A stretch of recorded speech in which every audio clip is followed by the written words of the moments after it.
Bonjour à toutes et à tous, j'espère que vous allez bien. Je suis heureuse de vous retrouver cette semaine dans cette émission santé sur Radio JM.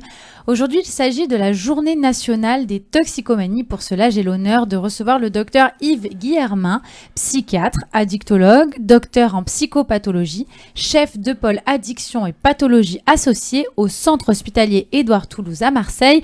Je tiens à préciser que pour le mois de janvier sans alcool, j'ai reçu le docteur Cécile Tixeron, psychiatre, et Alain Lanaro, infirmier, pour parler alcool et alcoolisme. Chères auditrices et auditeurs, vous pouvez retrouver cette émission sur le site de Radio JM. Bonjour docteur. Bonjour. Merci beaucoup d'avoir accepté de participer à cette émission. Je vous remercie pour l'invitation, parce que le sujet est important. Alors avant de commencer, parlez-nous du centre hospitalier Édouard Toulouse. Oui, alors je vais être amené à en parler, étant donné que notre service dépend de l'hôpital psychiatrique Édouard Toulouse, donc qui est situé dans les quartiers nord de Marseille.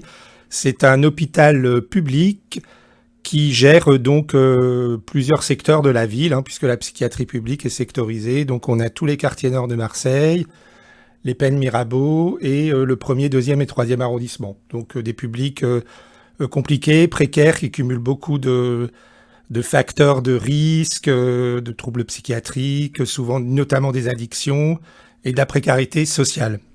Alors là, actuellement, l'hôpital est en difficulté, comme beaucoup d'hôpitaux en France, puisqu'on est confronté à une sévère pénurie médicale. Il y a de moins en moins de psychiatres et du coup, on est contraint de réduire l'offre de soins malgré nous pour des publics en grande difficulté et face à une demande croissante de soins psychiatriques, puisque on voit bien que la société actuellement est quand même plutôt en souffrance, en perte de repères, et donc les demandes de consultation psychiatrique sont croissantes. Donc on est dans une situation très complexe qui s'aggrave régulièrement, je dirais, depuis au moins une dizaine d'années, voire une quinzaine d'années. Et du coup, c'est compliqué parce qu'on est obligé de jongler, d'essayer quand même de soigner dans des conditions de plus en plus difficiles. Le danger, c'est que l'hôpital psychiatrique régresse et devienne un lieu d'enfermement où on n'aurait que des patients hospitalisés sous contrainte. Et du coup, par rapport à l'attractivité des postes, ça risque encore de l'aggraver. Donc on a un problème global d'attractivité, de recrutement qui est plurifactoriel. J'ai pas le temps de m'étendre là-dessus, mais en tout cas, situation très difficile, comme de nombreux hôpitaux en France, pas que psychiatrique. La psychiatrie est durement touchée. Vous avez quand même 50% de postes de praticiens hospitaliers vacants. Donc voilà, là c'est au niveau politique que ça doit se jouer, de toute façon. Voilà, donc ça c'est pour situer le contexte, puisque nous-mêmes, en tant que service d'addictologie, on est amené aussi à soutenir des services en difficulté de l'hôpital. Alors, qu'est-ce qu'une addiction ? À quoi c'est dû ? Alors, question directe. À quoi c'est dû ? On peut jamais répondre très directement parce que, comme vous le verrez, c'est plurifactoriel et ne devient pas addict qui veut. La notion d'addiction ou avant de dépendance, de pharmacodépendance, de toxicomanie, il y a quand même l'idée de la perte de liberté, de s'abstenir de pratiquer un comportement, par exemple, est dépendant alcoolique, une personne qui a perdu la liberté de s'abstenir de boire.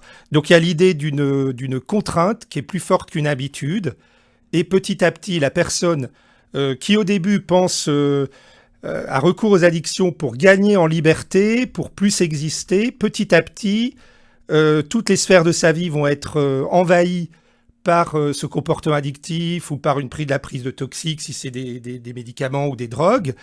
Et en voulant gagner une liberté, en fait, il va y avoir de plus en plus une restriction dans la façon d'exister au monde et du coup un enfermement de la personne. Donc il y a quand même cette question de contrainte et même d'emprise qui est importante à avoir en tête. Et la personne, évidemment, elle continue le comportement, bien qu'elle ait conscience qu'il soit toxique pour sa santé. Donc ça, c'est une addiction. Addiction, c'est le mot à la mode en ce moment. Avant, il y avait effectivement toxicomanie pour les consommations de drogues illicites, alcoolisme et addiction, dépendance sans objet. C'est-à-dire, il y avait les jeux d'argent, là, il peut y avoir Internet, les addictions au sport, les addictions sexuelles, enfin voilà. Il y a toutes sortes d'addictions, c'est vrai que c'est un mot à la mode et on peut même se questionner actuellement sur les sociétés postmodernes qui sont quand même calquées sur un modèle très toxicomanogène, je dirais, en faisant quand même l'apologie de la consommation et en gommant tout ce qui est l'angoisse de la rencontre à l'autre, l'angoisse de mort, en faisant miroiter que par une pilule X ou Y, on aura un bonheur et une jouissance totale. Et donc, à partir de quel âge on peut développer une addiction? Est-ce qu'il y a des tranches d'âge plus vulnérables? Et est-ce qu'il y a un sexe plus vulnérable qu'un autre? Oui, alors c'est vrai que, comme je vous disais que c'est à la mode, alors maintenant on parle beaucoup des écrans, des enfants et des écrans. Pour moi, on ne peut pas vraiment parler d'addiction sur un très jeune enfant. Je pense que c'est plus une dynamique familiale. Je pense que vraiment les problématiques addictives, elles émergent particulièrement au moment du processus pubertaire. Voilà. C'est-à-dire au début de l'adolescence. Après, vous avez des fois des jeunes pré-ados qui sont aussi dans des comportements un peu similaires. Donc, ce qu'il faut avoir en tête, c'est que la plupart des addictions démarrent à l'adolescence. Par contre, les jeunes sont dans l'expérimentation et les expérimentateurs ne seront pas tous dépendants à l'âge adulte. Donc, il y a deux notions à avoir là-dessus. Et souvent, les conduites addictives sont faites justement un peu pour figer le temps et pour rester dans une espèce d'adolescence éternelle, interminable, avec un temps qui s'écoule plus. Alors, qu'est-ce que la toxicomanie et comment la distingue-t-on des autres formes d'addiction? Alors, je vous dis, le terme toxicomanie, il n'est plus tellement utilisé parce qu'il a une connotation un peu négative, avec beaucoup de préjugés, le fléau de la toxicomanie. Les toxicomanies, quand on parlait de toxicomanie, c'est consommation de produits illicites. Donc, en France, avant, c'était surtout l'héroïne, tout ce qui est produit illicite. Là, maintenant, c'est cocaïne, cannabis. Voilà, donc c'est consommation de produits illicites. Après, on a aussi, particulièrement en France, des problématiques de consommation de tranquillisants. On est numéro 1 consommateur d'anxiolytiques. Et du coup, les médicaments détournés font aussi partie des drogues. Et c'est très compliqué, que ce sont des problématiques de santé publique. Là, actuellement, vous avez très en vogue acheter dans la rue la prégabaline, le Lyrica, le Rivotril, un anxiolytique qui est mélangé avec des consommations d'alcool et de cannabis, crée des effets paradoxaux et peut faciliter aussi même des passages à l'acte. Et donc, quels sont les signes, les symptômes qui doivent alerter la personne elle-même ainsi que ses proches? Oui, alors en fait, comme je vous disais, chez les adolescents, il y a les expérimentateurs. Donc, pour distinguer les signaux d'alerte par rapport à une consommation, on va dire, récréative, il y a plusieurs points d'appel. Par exemple, un jeune qui consomme seul, c'est toujours plus inquiétant qu'une consommation en groupe, puisqu'il y a le groupe de pairs, c'est aussi pour partager quelque chose. Et si c'est du récréatif, c'est moins préoccupant. Ce qui nous inquiète, nous, et que le public on reçoit, c'est particulièrement des jeunes qui vont utiliser les consommations de produits ou un comportement addictif pour apaiser une tension psychique. Ça devient comme un médicament. Et du coup, là, c'est préoccupant parce que du coup, il y a une dépendance. Et l'addiction, elle est utilisée un peu comme un pansement pour la psyché, quoi, en fait. Et donc, quelles sont les principales causes responsables de ces addictions, de cette consommation de substances illicites? Est-ce qu'il existe des facteurs de risque spécifiques qui prédisposent donc certaines personnes à devenir addictes?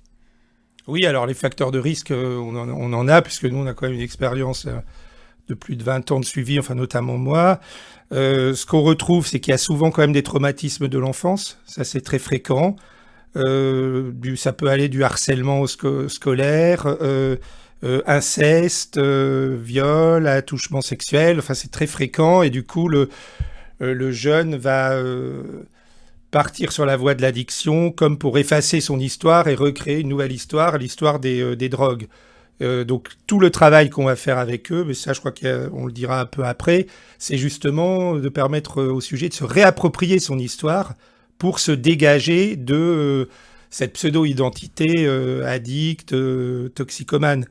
Donc en fait, les facteurs de risque, oui, sur les traumas. Après, il peut y avoir aussi des familles où il y a une ambiance très addicte dans la famille. On peut voir notamment avec l'alcool, de génération en génération, des membres de la famille qui ont des consommations. Donc voilà, moi je pense que là, les principaux facteurs de risque, ils sont là, au niveau, je dirais, psychique. Et donc, est-ce que c'est considéré comme une pathologie mentale, la toxicomanie? Alors ça, c'est un grand débat. Alors nous, de toute manière, c'est la question aussi des comorbidités.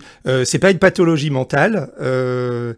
C'est plus un symptôme, un syndrome qui est transversal à toutes les pathologies psychiatriques. C'est-à-dire, on peut le retrouver dans tous les cas. C'est vrai qu'il y a des problématiques psychiques, des personnalités où on retrouve plus fréquemment des addictions comme ce qu'on appelle les états limites, ou ce qui est très à la mode maintenant, c'est borderline. Nous, en France, on appelle ça état limite, où il y a vraiment très souvent des conduites addictives là-dedans. Donc non, c'est pas une pathologie mentale, mais ça peut se trouver dans plein de pathologies mentales, et parfois, pour désintriquer le lien entre pathologie mentale et addiction et toxicomanie, c'est complexe. Alors, ce qui est sûr, c'est que si vous prenez des patients schizophrènes hospitalisés, plus de 70% d'entre eux vont fumer du cannabis et du tabac. Après, il faut se méfier de raccourcis trop lapidaires où on va dire, des fois dans des revues, le cannabis rend schizophrène. Voilà. Donc ça, c'est carrément faux. C'est-à-dire, pareil, ne développe pas une maladie psychiatrique sous consommation de produits n'importe qui. C'est-à-dire, des prises de cannabis, par exemple, ça peut déclencher une bouffée délirante aiguë chez un jeune, mais il y avait déjà un terrain de vulnérabilité psychologique, génétique. C'est pas par hasard. C'est comme un peu, si vous voulez, le service militaire avant. Les psychiatres militaires voyaient beaucoup de jeunes qui faisaient des bouffées délirantes parce que c'était la première rupture avec le milieu familial. Donc, des fois, dans les raccourcis, les familles disaient « c'est l'armée qui l'a rendu fou ».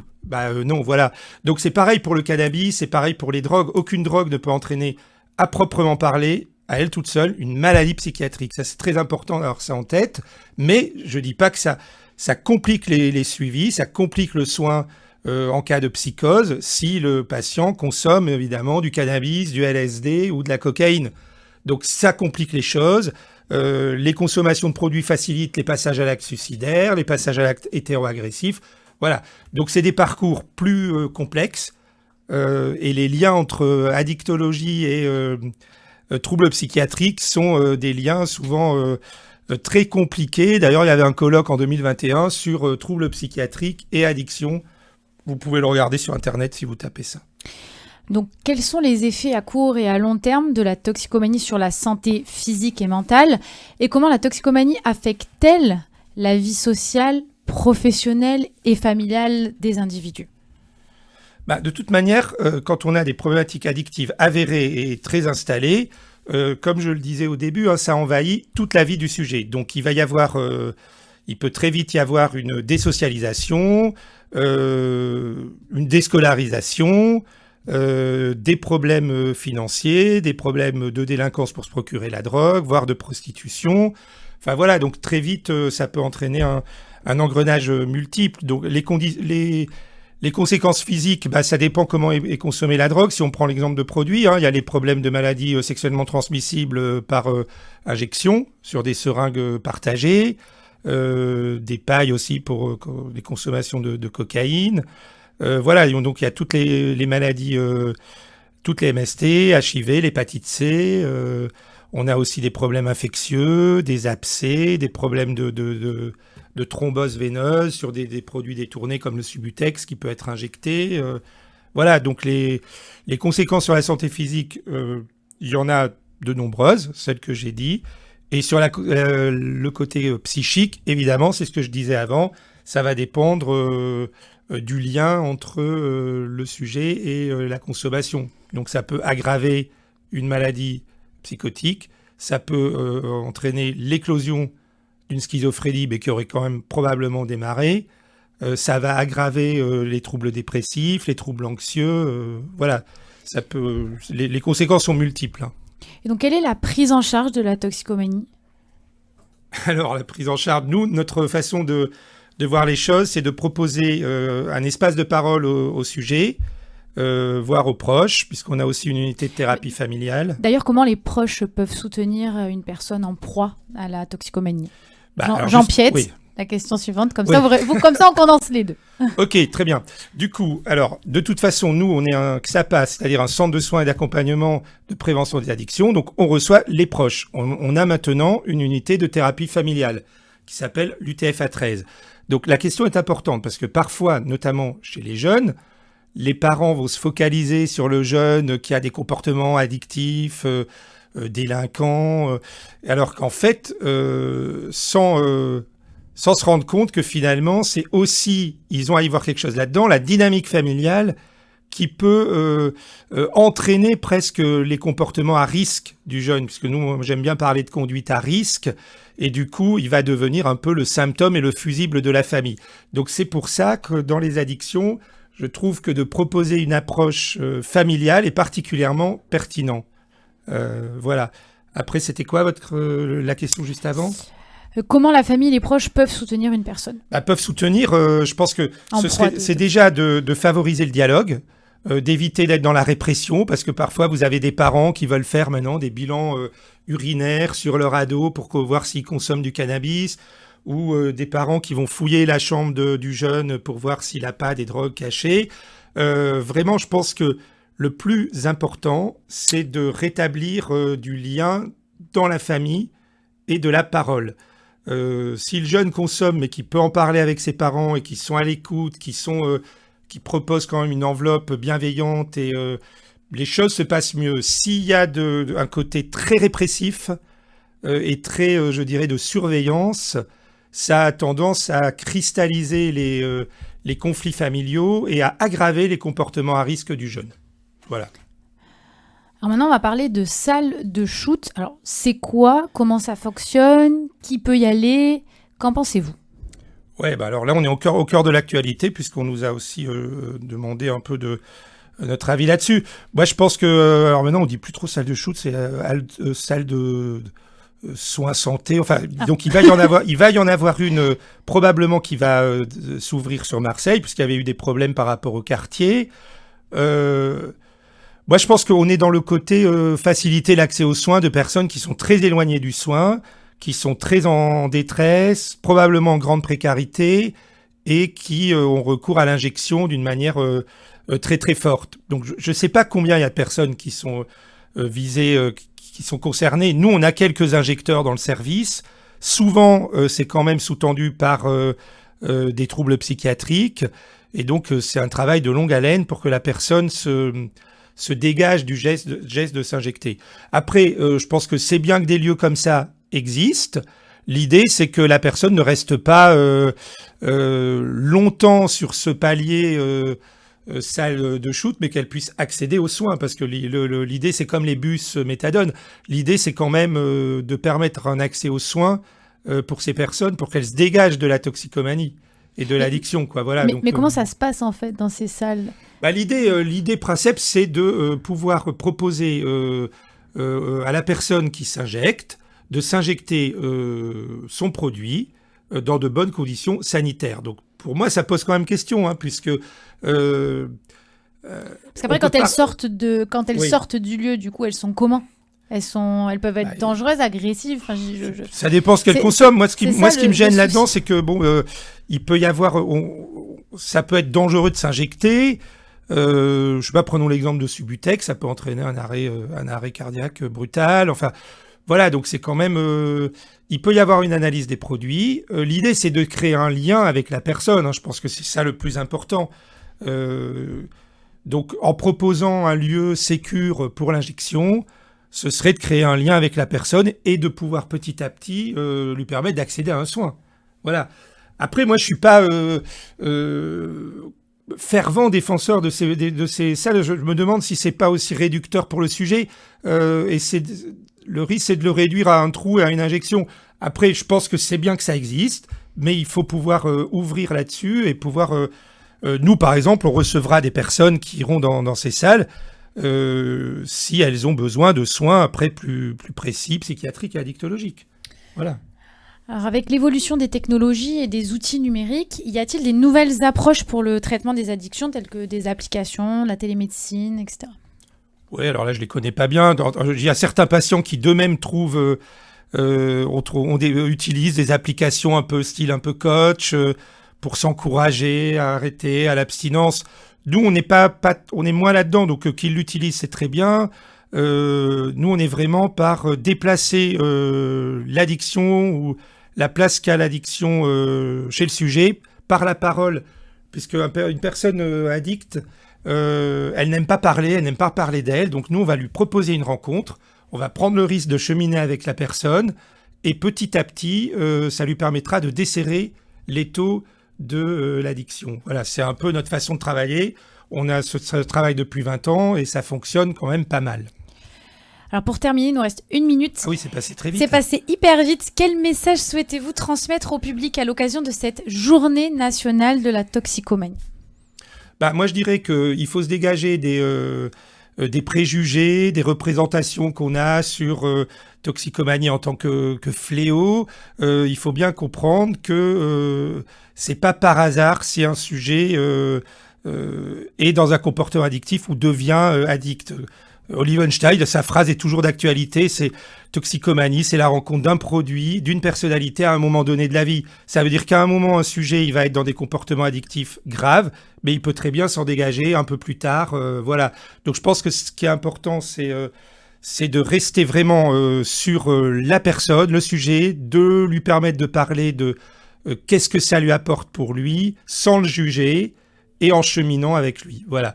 Et je dirais qu'à partir de là, beaucoup de choses se passent et il faut se méfier des clichés préétablis, des discours très alarmistes. Après, je sais bien que y a un côté politique dans la toxicomanie, il y a un côté sociétal, il y a les problèmes de violence, notamment à Marseille, on en parle tous les jours. Voilà. Mais je dirais, nous, ce qui nous importe, c'est de rencontrer la personne d'essayant d'être dans une rencontre authentique avec elle pour l'aider à s'en dégager. Alors, quelles sont les tendances de consommation des drogues en France auprès des adolescents et des adultes en 2023 ? Alors, pour parler des tendances de consommation, c'est important d'avoir souvent deux repères. Alors, moi, je trouve que l'enquête Escapade, qui est une enquête de consommation auprès des adolescents et des jeunes, c'est une enquête nationale qui est faite tous les 5 ans. Donc là, on va parler de 2017-2022, puisque c'est la dernière enquête Escapade, on constate une très forte diminution de la consommation de tabac chez les jeunes, de l'ordre de plus de 50% de diminution. Et cette diminution, elle existe quand même depuis 2014. Par contre, on constate une augmentation des consommations des cigarettes électroniques, donc puffs, cigarettes électroniques, puisqu'on passe de 52% en 2017 à 57% en 2023. Par rapport à l'alcool, on constate aussi une baisse, et ça c'est intéressant parce que c'était pas si évident que ça. Pour vous donner un chiffre, en 2023, un ado sur 5 dit qu'il n'a jamais consommé d'alcool, alors qu'en 2017, c'était un ado sur 10. Donc vous voyez, on a une diminution d'alcool. Par contre, chez les jeunes, persistent les consommations d'alcool, alcoolisation ponctuelle importante, ce qu'on appelle aussi en anglais les binge drinking. Du coup, les API restent quand même toujours un problème. Donc voilà, pour le tabac, les chiffres que je vous disais, en 2017, on avait 41% de fumeurs chez le public jeune, alors qu'en 2022, on est à 26%. Donc vous voyez, ça a énormément baissé. Par contre, ce qu'on constate auprès des jeunes, sur le public jeune, c'est que au niveau santé mentale des jeunes, les troubles anxieux, les troubles dépressifs sont plus importants entre la période 2017 et 2022. Et c'est vrai que vous avez la période du confinement qui est aussi intervenue avec les épidémies Covid. Donc par exemple, les troubles anxieux ont été multipliés par 2 et les idées suicidaires sont beaucoup plus importantes aussi en 2022 par rapport à 2017. Voilà. Donc ça, c'est les tendances chez les jeunes. Donc c'est quand même encourageant. Le cannabis chez les jeunes a aussi diminué, même s'il reste élevé. Donc ça a aussi baissé. En France, par rapport le public adulte, on a quand même 12 millions de fumeurs dépendants, mais il y a aussi une baisse régulière de la consommation de tabac. Ce qu'on peut constater chez les adultes, c'est des consommations de cannabis quand même importantes, avec une augmentation des fumeurs dépendants sur la tranche d'âge au-delà de 55 ans. Voilà, ça c'est un fait. Au niveau de l'alcool, on reste quand même sur 23% de buveurs excessifs. Faut rappeler que l'alcool entraîne 40 000 décès par an, dont 30 000 hommes. Les hommes sont plus touchés sur ces décès. Et on est sur une consommation moyenne par adulte plus de 15 ans de 11 litres d'alcool pur par an. Voilà. Et pour la consommation de cocaïne chez les jeunes la consommation de cocaïne, elle continue à augmenter. Entre 2017 et 2022, pour le public adulte, elle a augmenté de presque 5%. On est à un adulte sur 10 qui a consommé de la cocaïne au moins une fois sur l'interrogatoire en 2023. Donc c'est vraiment la drogue illicite la plus consommée. Les jeunes en consomment aussi. Après, ça n'a pas beaucoup augmenté. Les jeunes, sur ces drogues illicites, on a la cocaïne. On a aussi les ballons, mais c'est des petits chiffres, mais nous, on en voit plus parce qu'on est un service d'addictologie. Du coup, il y a le protoxyde d'azote, il y a les 3-MMC, les drogues qui sont un peu satellites du chemsex, qui sont quand même utilisées par les jeunes. Et les poppers ont très augmenté chez le public jeune. Il y a une augmentation de l'ordre de 14%. Voilà, le MDMA et l'ecstasy, ça reste quand même aussi des drogues en augmentation importante entre 2017 et 2023 chez le public adulte. Là, le cannabis, pour vous donner une idée, on est sur 3,5% d'usage régulier en France. Prédominance masculine toujours. Voilà, donc ce qu'on peut dire, c'est que on a une baisse des produits qui entraînent le plus de conséquences sur la santé publique, c'est-à-dire alcool, tabac, et même cannabis. Par contre, dans les drogues illicites, il y a quand même une augmentation de la cocaïne, de ces nouvelles drogues de synthèse, de la 3-MMC, du MDMA. Voilà, donc je dirais qu'il y a des chiffres quand même encourageants. Voilà où on en est pour l'instant. Merci.